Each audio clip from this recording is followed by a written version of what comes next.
Ìbà Olódùmarè, ìbà gbogbo ajúnilọ, mo ṣèbà gbogbo mo ṣèbà ọmọdé, mo kí gbogbo ọmọ káàárọ̀ oòjíire pátápátá nílé lóko lẹ́yìn odi ní gbogbo ibi tí ẹ ti ní àǹfààní àti gbọ́ mi.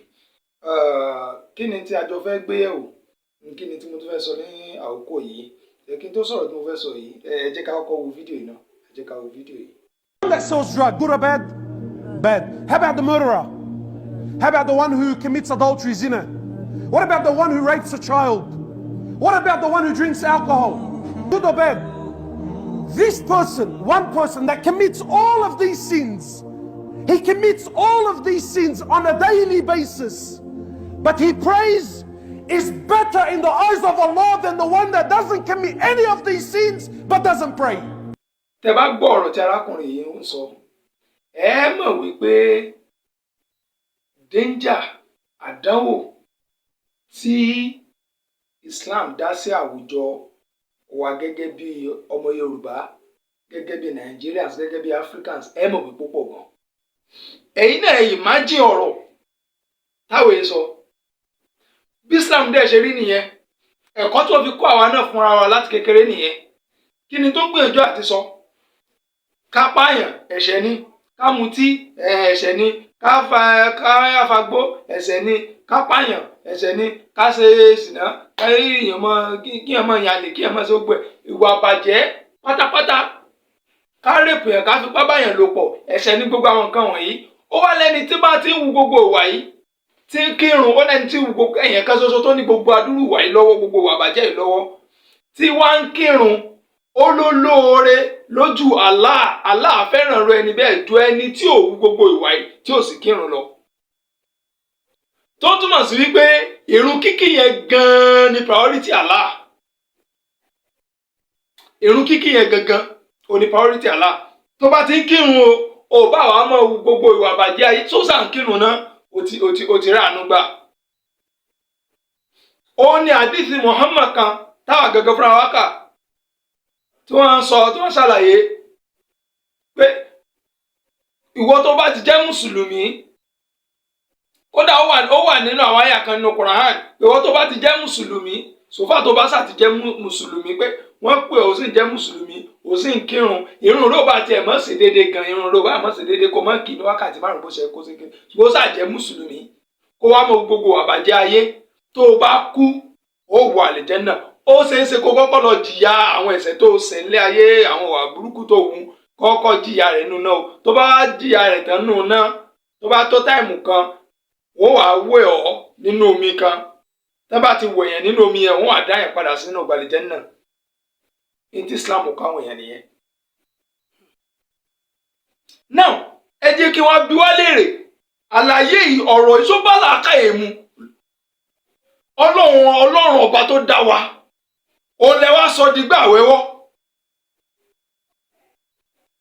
Ọlọ́run sì lòun èsì alábòsí. Ó kú sọ́nù Quran pé òun ò ní ṣàbòsí ẹ̀dá kankan. Ó sì ní ẹni tí bá hùwà bá, ó ní tí Quran sì ní pé ó ní ẹ má jalè, ẹ má ṣe ṣìnà, ẹ má mutí, ẹ má jẹ ẹlẹ́dẹ̀, ẹ má tẹ ogiri kan, gbogbo ẹni Quran kàkàlẹ̀ ló wà nù Quran. Ó tún wá ní tó bá wù gbogbo ìwà yìí, gbogbo ìwà tá a dárúkọ tó bá wù ú, tó ń kírun, ó lóore ju ẹni tí ò gbogbo ìwà yìí lọ, tí ò kírun. Ẹ dákun, bò ní wà bàjẹ́ òṣèlú wa máa pọ̀ láwùjọ wa.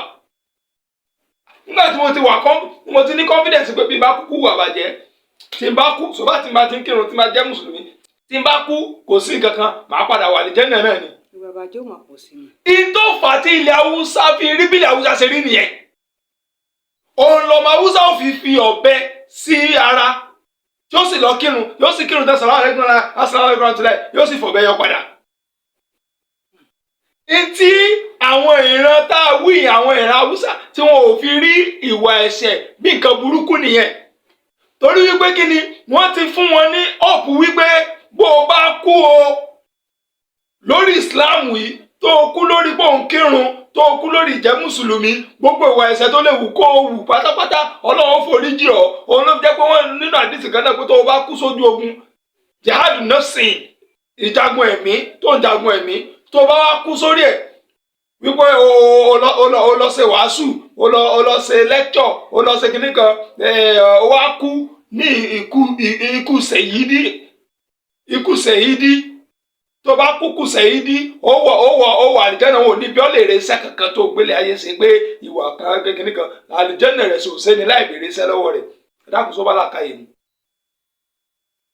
ẹni tó pààyàn láyé tó fi ṣògùn owó ó pààyàn sẹ́só ó hùwà àbàjẹ́ bí ṣe ń rèpù bẹ́ẹ̀ ni ń jalè bẹ́ẹ̀ ni ń gbogbo ìwà àbàjẹ́ ayé ló kún ọwọ́ rẹ̀ tó bá ti wá ṣe gbogbo yùn kó wá mọ̀ lọ mọ́sáàsì lọ kírun tó bá dijọ́ Friday agbádá tí wọn ní wà nẹ́gẹ̀ẹ́ jù ìtẹ́ kírun wọn ní ó straight jù wọ́n wà lọ mọ́sáàsì wọn lọ kírun tí wọ́n ti kírun tán tí wọ́n ti ṣe ogun ẹ̀ tán wọ́n tó ti dẹni mímọ́ ìdí ni ẹ̀tọ́ fi ní Ramadan oṣù Ramadan tẹ́ bá ti gbàwẹ̀ Ramadan tẹ́ bá ti wà nú oṣù yẹn gbogbo àwẹ̀ 30 days nínú oṣù yẹn ìyẹn ti dọmọ tuntun gbogbo ẹ̀ṣẹ̀ tó ti ń ṣẹ̀bọ̀ pátá láti ẹ̀yìn Ọlọ́run ti forí jì ọ́ nínú oṣù yẹn ó ti dẹni mímọ́.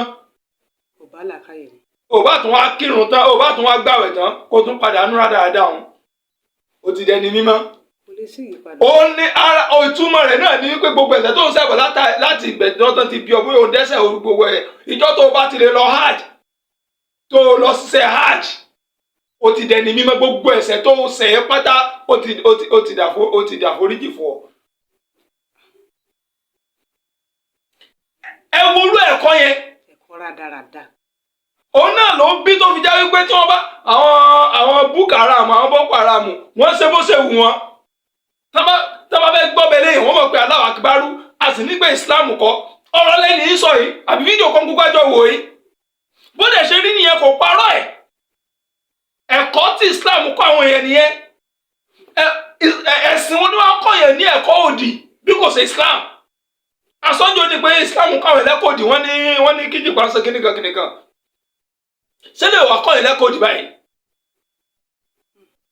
ẹni tí ń pààyàn ẹni tí ń mutí ẹni tí ń ṣe sìnà ẹni tí ń ṣe gbá ẹni tí ń ṣàwó tí wọ́n á ń kírun ó lóore jẹ́ ẹni tí ò kírun tí sì wù gbogbo wáyé lọ ẹni tó jẹ́yàn mímọ́ tó jẹ́yàn jẹ́ntù kèé parọ́ kèé jalè kèé mutí kèé ṣe sìnà kò wà bàjẹ́ kò ṣe nǹkan burúkú kankan ṣùgbọ́n torí pé kèé ṣe mùsùlùmí kò é kírun òun ló fi dáràn wájú Ọlọ́run níwájú Allah kèé ṣe wájú Ọlọ́run tiwa torí Olódùmarè ilẹ̀ Yorùbá Olódùmarè kò burú tó bá wọn Olódùmarè tiwa ò rí bá wọn. ọmọlúàbí ló kọ́ wa.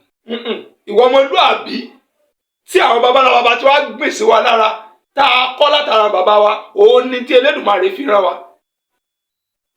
Olódùmarè ò kọ́ àwa nírú ẹ̀kọ́ báyìí Allah náà ló kọ́ wọn nírú ẹ̀kọ́ yìí. Allah ló encourage wọn láti lọ mọ jagun sẹ̀yídí Allah ló encourage wọn láti ẹ wo fídíò yìí ẹ tún wo fídíò eléyìí tí ṣe bàbá Habib Lágége tó gẹ́gẹ́ fúnra rẹ̀ sọ nípa Allah ẹ wò. Ajá bẹ̀rù Allah. Allah ò ní ṣe lóga Islam kọ́ ló gbé dé ọlọ́wọ́n ọba Allah nínú èdè Lárúbáwá ká nẹ́bí tó dé Allah jẹ́ Allah ẹ̀ àbánẹ́bí ló sọ bàbá rẹ̀ ní Abdullahi.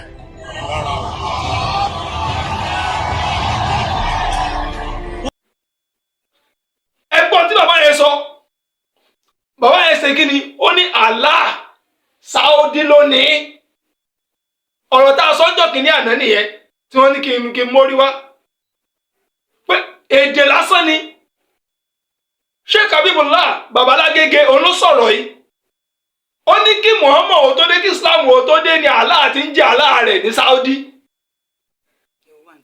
kí wá ní pírọ́blẹ̀mù wa gangan pẹ̀lú gbígbé àṣà aláṣà lérí ní Saudi ò bá wà gbogbo bá tó bá sàdínkiri tó jẹ́ mùsùlùmí tó tako Muhammad tó tako kíníkan ó bá ó lè wà àlìjẹ́nà wàhálà àti wọn ni àwọn náà làlìjẹ́nà wọn. nílẹ̀ Yorùbá tí abiwo bá ti hùwà bàjẹ́ ọ́ jìyà rẹ̀ ẹ̀san òkè lórí ẹ̀ yóò ké lórí ọmọ. ó jìyà ẹ̀ ẹ̀san òkè lórí ẹ̀ yóò ké lórí ọmọ. ó kírun ó ṣe lọ́sọ̀ọ̀sẹ̀ wọ́n bá hùwà bàjẹ́ gẹ́gẹ́ bí ọmọ Yorùbá ó jìyà rẹ̀ yóò sì ké lórí àtọrọmọdọ́mọ rẹ̀ kó tù jẹ́ bẹ́ẹ̀.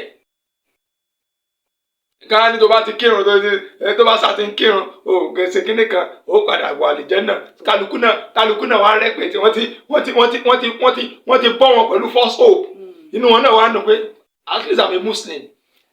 inú wọn ìdí ẹ̀ tá a dé bá dé mọ́sálásí tó bá ti wọ́n fẹ́ kírun náà tó bá ti fẹ́ sàdọ̀rọ̀ sí ẹjọ́ gba ọmọ dúpẹ́ pọ́lọ́run ṣe wá ní mùsùlùmí àwọn tí èsè mùsùlùmí yẹn náà kékú sẹ́kọ̀ wù àwọn náà bẹ́ẹ̀ àwọn tá a bára wa ní mùsùlùmí ẹja dúpẹ́ fọlọ́run ẹ̀rí dídì àwọn dìdìrìn wọ́n fún àwọn ní fọ́sọ̀p.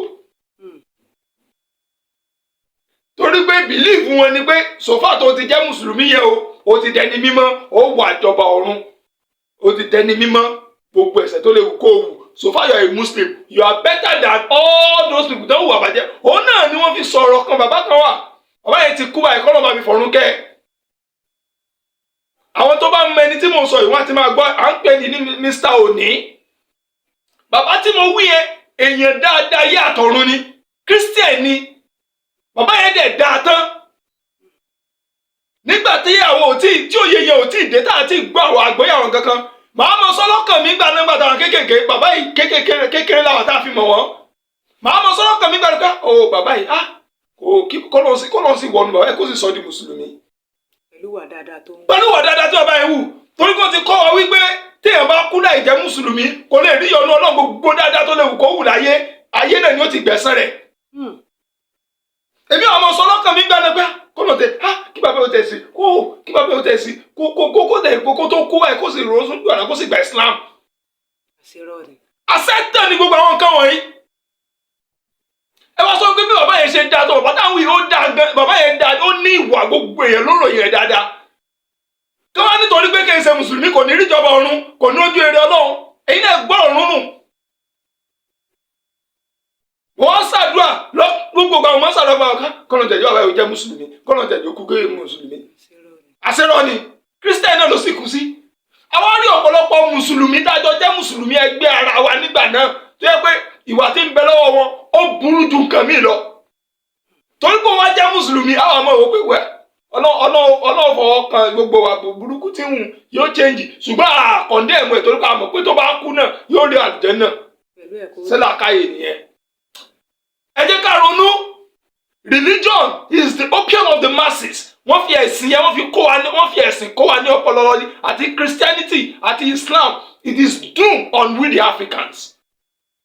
àfi ká ronú ká jìnnà sí gbogbo tí ń jẹ́ pé kí ní ká ẹ̀sìn ká mú ìpìlẹ̀ wa lọ́kùnkúndùn ká padà sí core values sí ìjẹ́ ọmọ Yorùbá ìjẹ́ ọmọlúàbí